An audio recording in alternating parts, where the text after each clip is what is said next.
Hello AP Biology students, let's do a quick review about the similarities and differences between mitosis and meiosis. Remember that we're in Unit 4 and we're talking about how cells divide. In the first part of this unit, we've talked about how body cells divide through something called mitosis. In the second part here, we talk about how cells divide through meiosis and produce sex cells. Let's review these two topics using animations.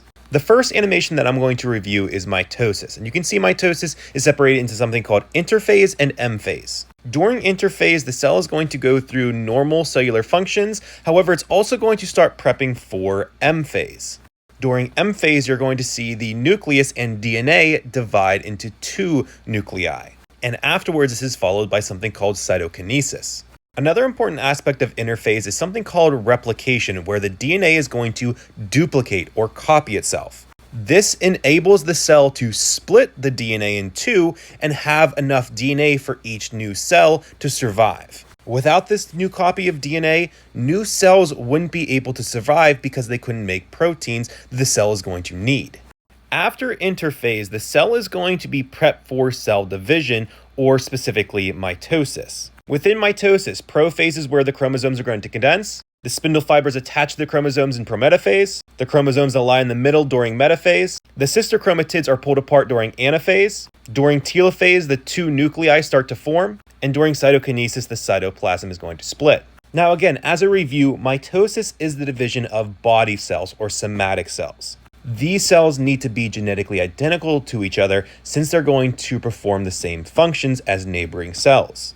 At the start and end of mitosis, cells are going to be diploid, which is going to be different than what we're going to see in meiosis. I like to think of meiosis as 2 rounds of mitosis with some major differences. A lot of the different processes within mitosis can be seen in meiosis, such as chromosomes condensing or being pulled apart. But there are also some major differences that leads the end cells or the daughter cells to be haploid and genetically different. And this is because we want to create sex cells that are not identical to each other. During meiosis 1, there's still replication which duplicates the DNA. However, during prophase 1, you can see that the chromosomes have aligned up and switched genetic material, which is called crossing over. This crossing over event occurs between homologous chromosomes and allows for the resulting or end chromosomes to be genetically different than the parent cell.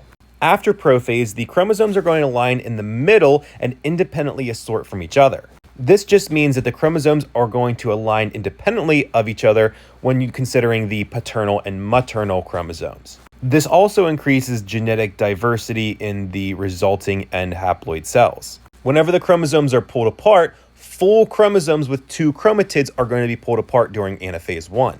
As you can see, what that does is it halves the number of chromosomes in each cell. So during meiosis 1, the cell goes from being diploid to haploid. Now, as you can see in meiosis 2, the chromosomes will be split apart like they were in mitosis. At this point, though, the cell will have half the number of chromosomes, so it's not going to be identical to mitosis. At the end of meiosis, we produce 4 genetically different haploid cells.